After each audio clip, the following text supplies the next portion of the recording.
Les grands titres de cette édition d'information Religion Côte d'Ivoire. La mission Bethel a procédé à sa fête de la moisson pour glorifier l'Éternel. On en parle dans cette édition.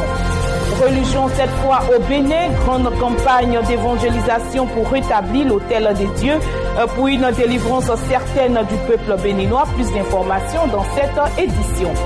Il s'agira aussi de parler de cette prolongation des négociations sur le nucléaire iranien à Vienne. Avoir la crainte de l'Éternel augmente le nombre de vies sur terre. Madame, Monsieur, bonjour et merci de nous rester fidèles et bienvenue dans cette édition du mardi 25 novembre 2014. Nous démarrons avec la page chrétienne.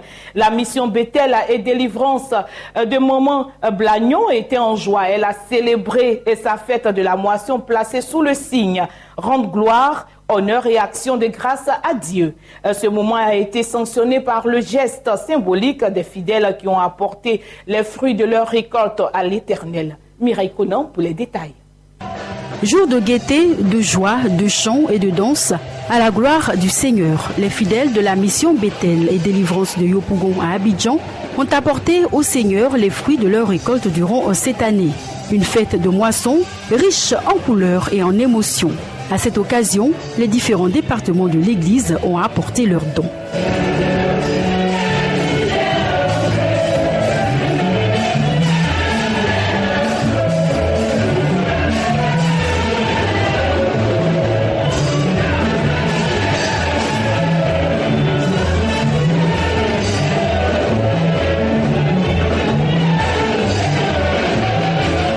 Durant ce moment, la servante de Dieu, présidente fondatrice de la mission, Maman Blagnon, a enseigné ses invités du jour sur le thème « Rendre gloire, honneur et action de grâce à notre Seigneur », tiré du livre d'Apocalypse chapitre 4, le verset 9 à 11.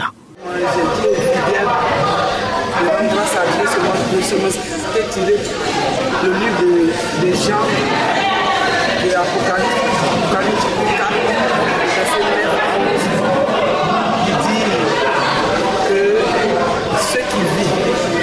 si tu es en vie, si tu respires, si tu es en pleine forme, tu dois rendre grâce à Dieu, tu dois rendre l'honneur à Dieu, tu dois vraiment remercier Dieu qui t'a donné cette force, qui t'a donné cette vie. Le Seigneur, durant cette belle fête, a visité ses enfants. Les grâces et les bénédictions sont descendues à profusion. Les enfants de l'Éternel entreront joyeux et victorieux dans la prochaine année. Que le nom de Dieu soit béni. Amen.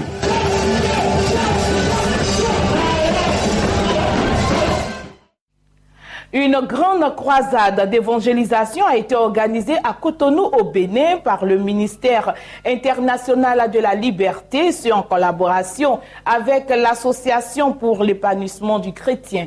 Le thème qui accompagnait cette grande croisade était « Rebâtissons l'autel de l'Éternel ». Objectif, apporter une délivrance au peuple béninois. Reportage. Rebâtissons l'autel de l'Éternel, c'est le thème de la grande croisade d'évangélisation tenue à Cotonou au Bénin, initiée par le ministère international de la liberté en collaboration avec l'AEC, l'association pour l'épanouissement du chrétien. Cette campagne a pour but d'apporter la délivrance et la guérison au peuple béninois. Number one, Jésus.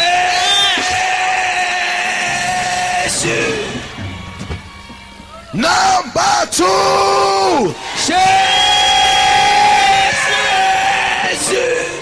Number three, Jésus. Something is about to happen now. Quelque chose sur le point de se passer là. Partout. Barriers will be falling now. Les barrières vont tomber. Barrière of poverty. Barrières de pauvreté. Barrière of barrenness. Barrières de stérilité. Barrière of sickness. Everywhere. Partout. Barriers are broken. Les barrières sont everywhere. Partout. Oh, the oceans are limited. It's happening everywhere. Ça se passe partout. It's happening everywhere. Ça se passe partout. It's happening everywhere. Ça se passe partout. It's happening everywhere. Ça se passe partout. People are about to walk now.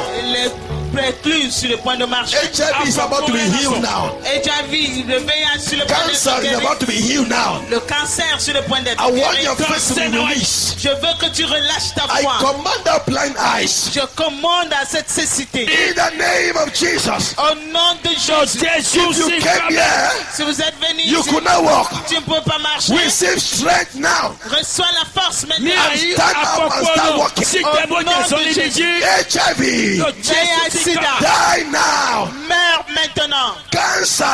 Cancer. Die now. Meurs maintenant. Aveugle depuis 10 ans, cette femme a reçu sa guérison. Des femmes atteintes de la maladie du fibrome ont été instantanément délivrées.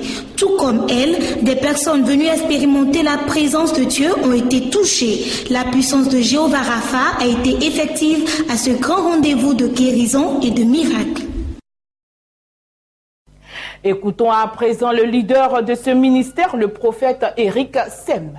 My ministry is Liberty Ministry International from Cameroon. Je viens du ministère international de la liberté qui est basé au Cameroun.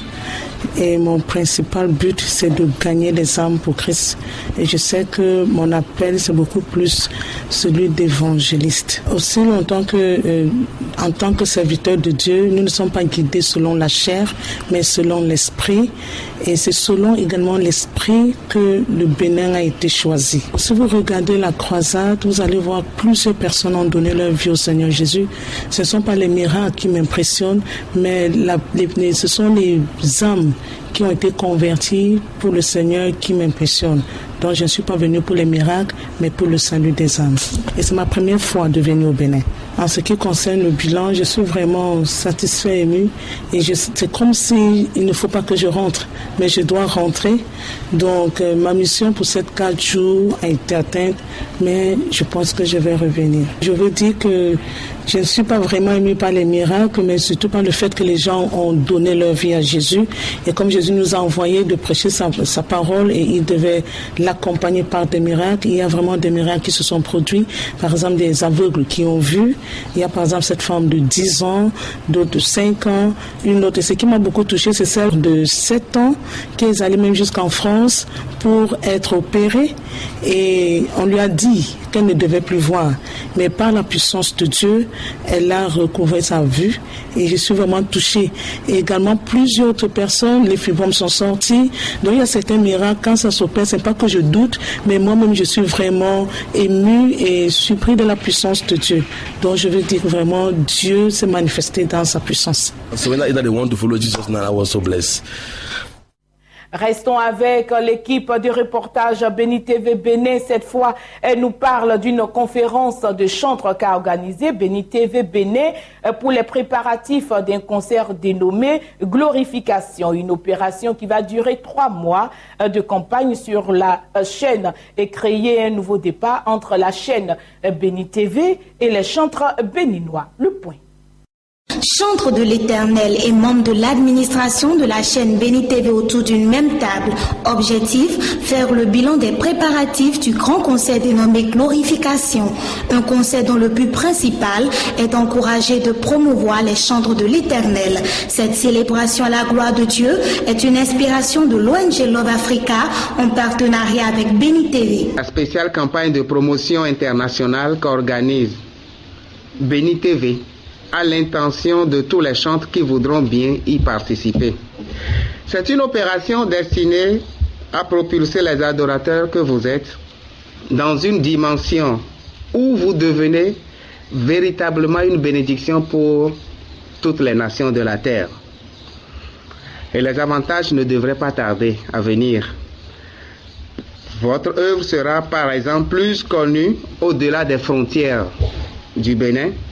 Vos CD seront forcément plus vendus qu'ils ne le sont actuellement. Et des invitations à vous produire à l'étranger vous seront adressées beaucoup plus que par le passé.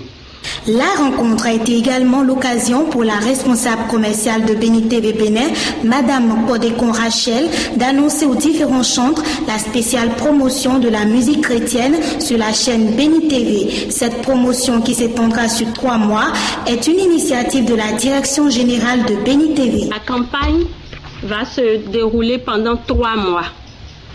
Donc vous avez droit à 15 diffusions de clips et spots par mois. Au cours de ces 3 mois, vous aurez droit à 93 passages sur la chaîne Béni TV. Je voudrais, au nom du groupe Béni TV, du président du conseil d'administration, M. Sam Manté, et du pasteur Sylviane Manté, vous dire aussi merci d'avoir épousé la vision de Béni TV. 3 mois de campagne sévère, agressif sur les antennes. Et c'est cela même qui va permettre aujourd'hui au monde entier de savoir que quand un concert va commencer, on saura aujourd'hui qui est Ange Avargonou, qui est Apollinaire Soglo. C'est tout cela aujourd'hui qui va nous permettre de pouvoir nous faire connaître à l'international. 15 clips qui vont passer jour et nuit et 15 spots qui passeront jour et nuit pendant 3 mois et un spécial entretien qui parlera du chantre et qui sera rediffusé 3 fois pendant 3 mois.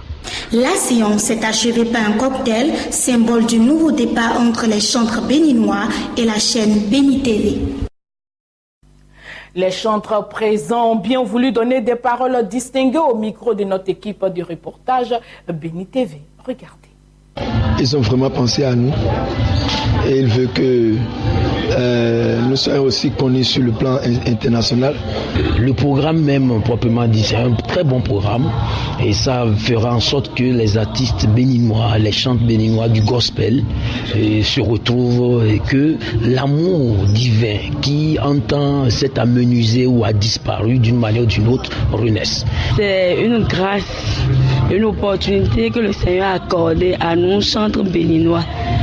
Il y a un temps pour tout et le temps est venu que le Seigneur nous fasse connaître au-delà des frontières béninoises par le canal de Béni TV. Je voudrais rendre grâce au Seigneur pour tout ce qu'il fait au travers de cette chaîne qui a décidé de nous accompagner, nous appuyer pour que le gospel béninois ne reste plus caché comme d'habitude, mais qu'il soit exposé, qu'il soit beaucoup plus mis sur l'échiquier international. L'initiative, j'ai beaucoup apprécié, c'est juste pour nous aider nous les chantres du Bénin, parce que nous ne nous affichons pas, on ne nous reconnaît pas, mais Béni TV a décidé aujourd'hui de nous valoriser et vraiment je suis très content et ma joie est vraiment profonde. Je dis merci à Béni TV et big up à Béni TV. Nous sortons du Bénin, nous nous dirigeons au Nigeria. La note est négative. Dans le nord-est du Nigeria, Boko Haram a encore frappé avec une attaque sanglante. Bilan, 10 personnes ont été tuées. Regardez. Boko Haram a commis un nouveau massacre au Nigeria selon la police et des témoins. Les faits se sont produits jeudi, mais l'information n'est remontée jusqu'aux médias que ce dimanche. À Dorombaga, au bord du lac Tchad, des dizaines de personnes ont été égorgées ou noyées par des membres du groupe islamiste armé, dirigé par Aboubakar Sheko, selon le responsable d'une association de commerçants. Certaines sources parlent de 48 morts, des commerçants venus acheter du poisson. D'autres affirment que 25 personnes ont été tuées, des pêcheurs pour la plupart. Boko Haram, qui est qualifié de secte, multiplie les attaques, les attentats suicides et enlèvements ces dernières années au Nigeria. Plus de 13 000 personnes ont été tuées depuis le début de l'insurrection islamiste en 2009. Près d'1,5 million d'habitants ont été déplacés par les violences. Boko Haram affirme avoir créé un califat islamique dans les zones du nord-est sous son contrôle.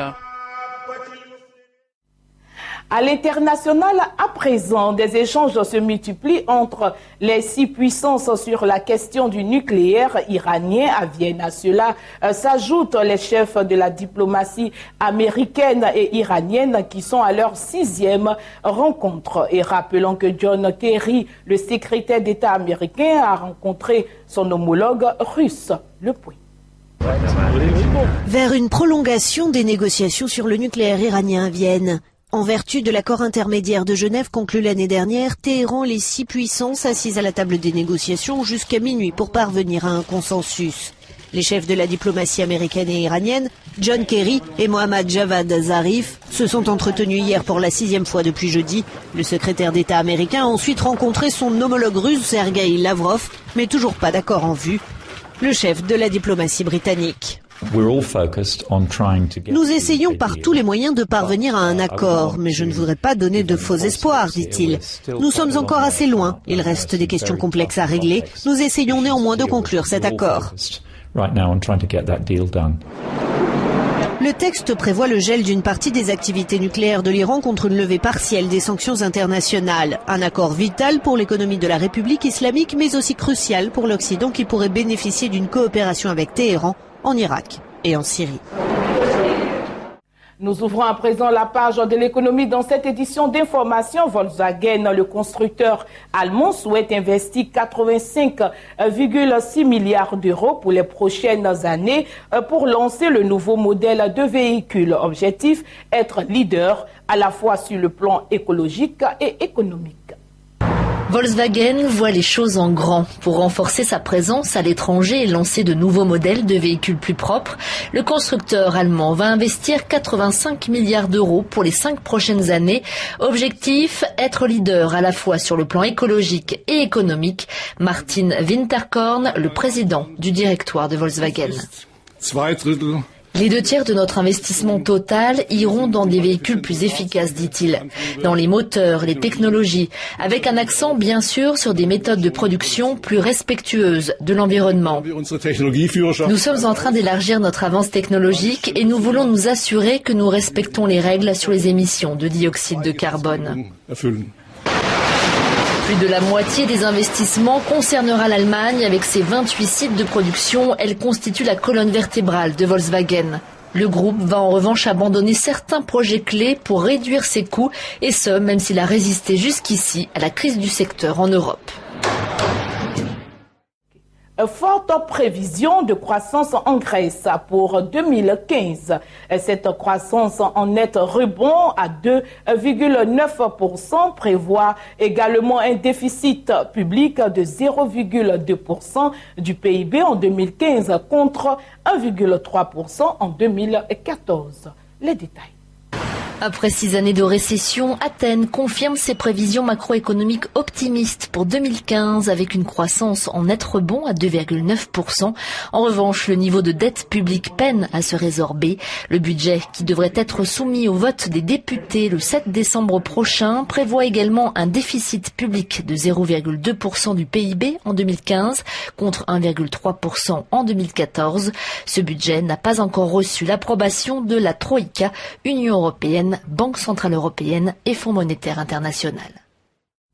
Et nous parlons à présent éducation dans cette édition d'information. Selon une étude récente de l'UNESCO, la moitié des 57 millions d'enfants exclus sur le système scolaire vivent dans des zones de conflit en dépit des appels de la communauté internationale à s'attaquer aux problèmes. De nombreuses écoles sont prises pour cible par les belligérants, tandis que d'autres ont été reconverties en refuge. Que faire pour garantir les droits à la scolarité? Les réponses dans ce reportage que nous vous proposons.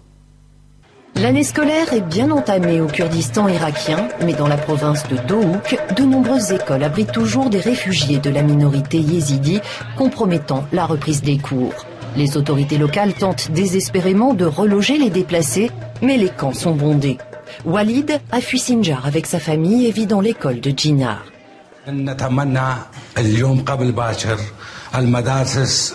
Nous espérons pouvoir rendre les écoles aux élèves aussi vite que possible.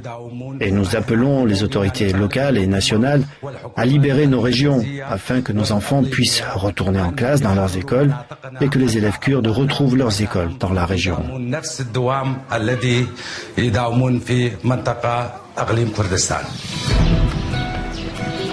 Zarkar est kurde. Il est inscrit à l'école de Djinar. Au lieu d'aller en classe, il passe ses journées à jouer au foot. Les écoles sont encore fermées parce qu'elles abritent des réfugiés de Sinjar, Zako, Dohuk et d'ailleurs. Ça a un impact énorme sur nos vies d'écoliers. Même si l'année scolaire a commencé il y a 2 mois, nous ne savons pas quand notre école va rouvrir. Nous demandons aux autorités de régler le problème aussi vite que possible. Pour le le gouvernement local, il ne s'agit pas seulement de rouvrir les écoles pour les élèves kurdes, mais aussi d'intégrer plus de 35 000 réfugiés au système scolaire. Il a fallu choisir et la priorité a été donnée aux élèves du secondaire. Nous avons approximativement 390 écoles qui n'ont pas entamé l'année scolaire. Cela affecte surtout les élèves de primaire. Mais ceux du secondaire, et en particulier les terminales, peuvent suivre leur cursus. Nous leur avons trouvé de la place parce qu'à leur niveau, le calendrier des examens est le même partout au Kurdistan. Les cours ont repris. Ils ont les livres et se rendent en classe sans aucun problème. Dans cette autre école, les cours ont pu reprendre. Yasser y a vécu quelque temps avant d'être relogé dans un camp avec sa famille. À présent, ce réfugié yézidi de 15 ans y vient en classe aux côtés des jeunes Kurdes de son âge. J'aime cette école, même si elle est loin de Sinjar. J'aimerais qu'elle soit un peu plus près. Je me sens étranger, même si mes amis m'aident ici. Ils m'ont même acheté des livres et toutes les fournitures dont j'avais besoin. Si Yasser a de la chance d'avoir une école, difficile d'étudier quand on vit dans un camp surpeuplé. Et l'action des autorités locales a ses limites. L'enseignement étant dispensé en kurde, les jeunes réfugiés arabophones n'ont pour l'instant nulle part où aller. Et nous fermons cette édition d'information avec un point de sport. 253 buts. Fait de Messi le meilleur de l'histoire du championnat d'Espagne. Il dépasse ainsi Zara. Regardez. Un record de plus pour Lionel Messi qui devient le meilleur buteur de l'histoire du championnat d'Espagne. L'attaquant argentin du Barça en est à 253 buts après son triplé ce samedi lors du succès 5-1 face au FC Séville. Il inscrit d'abord un coup franc avant de bénéficier de 2 passes décisives de Neymar.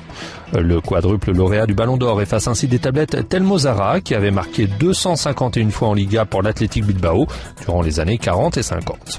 Ce mois-ci, Lionel Messi s'est offert un autre record en égalant Raoul avec ses 71 buts en Ligue des Champions.